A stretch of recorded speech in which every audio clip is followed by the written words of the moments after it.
नमस्कार, आपके साथ मैं हूं सबीना तामंग देशमुख। देश के नंबर 1 चैनल के नंबर 1 शो कच्चा चिट्ठा में आप सभी का स्वागत है। कच्चा चिट्ठा में आज बात सबसे पहले इजरायल युद्ध में कूदने को आतुर तुर्की देश की। अमेरिका ने कहा कि इजरायल को अपनी रक्षा का पूरा हक है। अब तुर्की ने कहा कि हमास को अपनी रक्षा का हक है, यानी दोनों को ही अधिकार है कि वो अपनी रक्षा कर सके। तुर्की के राष्ट्रपति एर्दोआन ने हमास को आतंकवादी नहीं बल्कि एक योद्धा करार दिया जो धर्म की लड़ाई लड़ता है, मतलब मुजाहिद। तुर्की का तेवर देखकर साफ लगता है कि वो इजरायल के खिलाफ हमास के लिए किसी भी वक्त मैदान में उतर सकता है।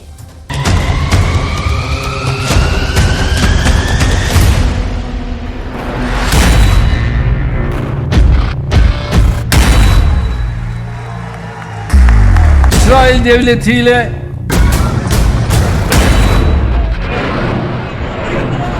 bir terör örgütü değil, topraklarını ve vatandaşlarını koruma mücadelesi veren, evet, bir kurtuluş ve bir mücahitler grubu.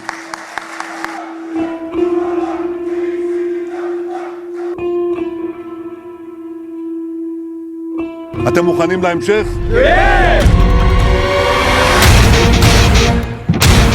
तुर्की के राष्ट्रपति अर्दोआन उसी हमास को मुजाहिद यानी योद्धा बता रहे हैं जिसके माथे पर इजराइल में नरसंहार करने का कलंक है।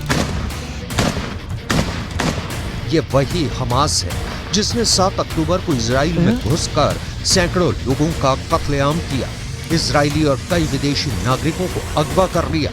ये वही हमास है जिसे अमेरिका ने आतंकवादी संगठन करार दिया है। तो क्या तुर्की ने इरादा पक्का कर लिया है? क्या इजराइल युद्ध में तुर्की की एंट्री पक्की?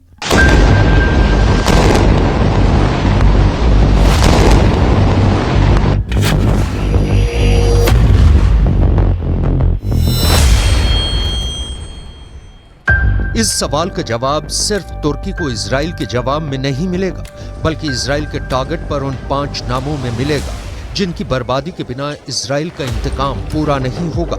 लेकिन इसकी डिटेल आगे। अभी हमास के समर्थन में उतरे तुर्की की बात, क्योंकि सबूत चीख कर बता रहे हैं कि तुर्की इजराइल का सबसे बड़ा दुश्मन है। सबूत नंबर 1, तुर्की अपने बैंकों के जरिए हमास को पैसा मुहैया कराता है। सबूत नंबर 2, तुर्की के राष्ट्रपति अर्दोआन के हमास नेताओं के साथ नजदीकी संबंध है।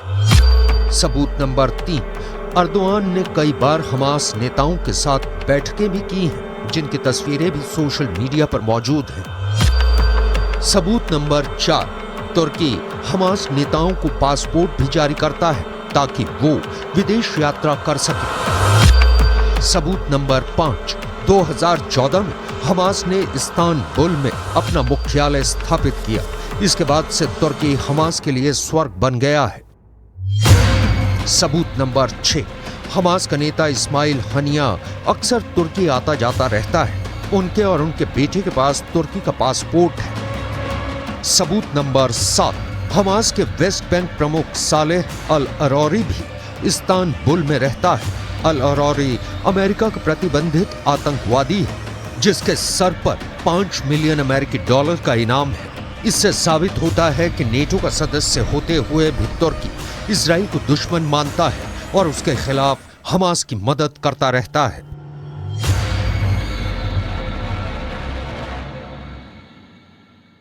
हमास को लेकर तुर्की का स्टैंड कोई नया नहीं है, लेकिन हमास को धर्म के लिए लड़ने वाला योद्धा बताकर तुर्की ने पश्चिमी देशों के सामने एक नया संकट खड़ा कर दिया है।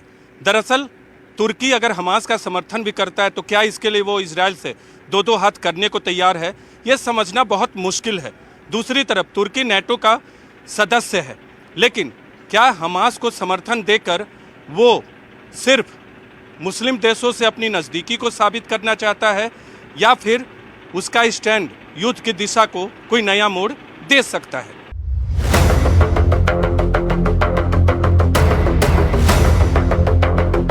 तुर्की इजराइल की दोस्ती और दुश्मनी एक ही सिक्के के 2 पहलू हैं। अरब देशों के लिए तुर्की उनका है और पश्चिमी देशों के साथ इजराइल से तुर्की दोस्ती चाहता है। अर्दगान तो इजराइल भी जा रहे थे, लेकिन अब कैंसिल कर दिया है। तुर्की इजराइल संबंधों के बीच जलता फिलिस्तीन और हंगामा एक नहीं 5 देशों में पसरा है। तुर्की की राजधानी अंकारा में, ईरान की राजधानी तेहरान में, लेबनान की राजधानी बेरूत में, यमन की राजधानी साना में, न्यूयॉर्क में हुई संयुक्त राष्ट्र की बैठक में Mr. Secretary General, in what world do you live? Definitely, this is not our world. खलबली है, गदर मचा है, संग्राम छिड़ा है इजराइल के वजूद का। The Palestinian people have been subjected to 56 years of suffocating occupation. I am deeply concerned about the clear violations of international humanitarian law that we are witnessing in Gaza. इतिहास के सबसे क्रूर काल में जकड़ा है इजराइल। दुश्मनों की लाइन लंबी होती जा रही है, एक के बाद एक धमकियां मिल रही हैं, उड़ा देने की, गिरा देने की, तबाह कर देने की। इजराइल लड़ रहा है। 7 अक्टूबर को घर में घुसकर हमला करने वाले हमास से, लेबनान से उस पर रॉकेट दागने वाले हिजबुल्लाह से, यमन से इजराइल पर मिसाइल मारने वाले हूथी से, परमाणु शक्ति संपन्न ईरान से और अब नेटो के सदस्य तुर्की से।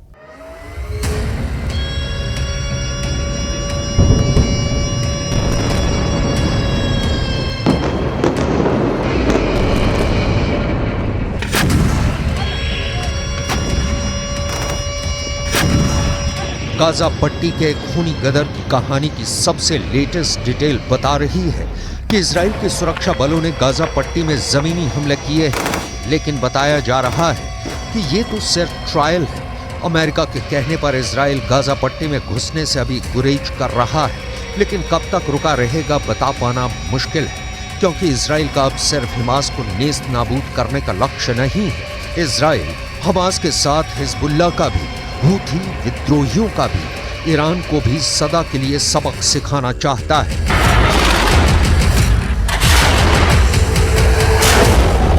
7 अक्टूबर ही नहीं, इससे पहले भी लेबनान के हिजबुल्लाह इजराइल पर रॉकेट से हमला करते रहे हैं। हिजबुल्लाह को ईरान और तुर्की जैसे देशों का समर्थन मिलता रहा है। हिजबुल्लाह के लड़ाकों को पैसा और ट्रेनिंग ईरान से मिलता है। इजराइल को ये बात बिल्कुल क्लियर है कि हमास को ख़त्म करने के लिए ईरान से होकर गुजरना पड़ सकता है, और जब तक ईरान के साथ हमास खड़ा है, हमास की संपूर्ण तबाही बहुत मुश्किल है।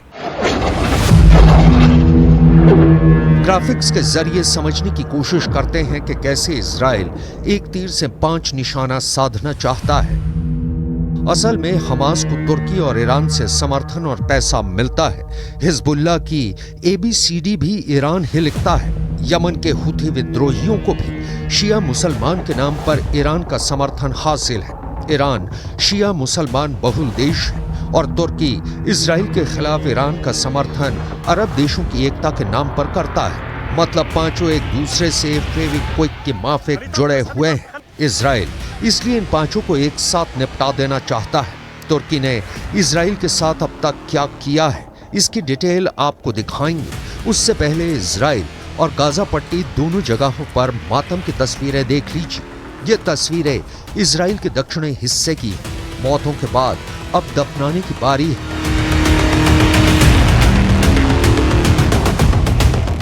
तीन ताबूत कब्रिस्तान पहुंचाए गए हैं। मां 16 साल की बेटी नोइया और उससे छोटी 13 साल की याहे। इजराइल दर्द में, आंसू आंखों में सूख चुके हैं। बस बताने के लिए जुबां पर दास्तान बाकी है। I adored her and was lucky to have known her. And I'm thankful for the life we shared. Lee was a non-believer. She didn't believe in God, heaven, or an afterlife. But I do, on the other hand. And one day we'll find my friend somewhere out there on another realm, as I refuse to believe that this is the end of our story. You gave value to my life, Lee, my friend.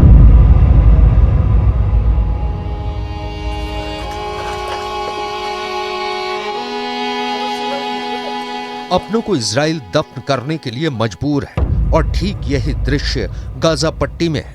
Khan Younis में Israel के हमलों ने आशियाने को मिट्टी में मिला दिया है।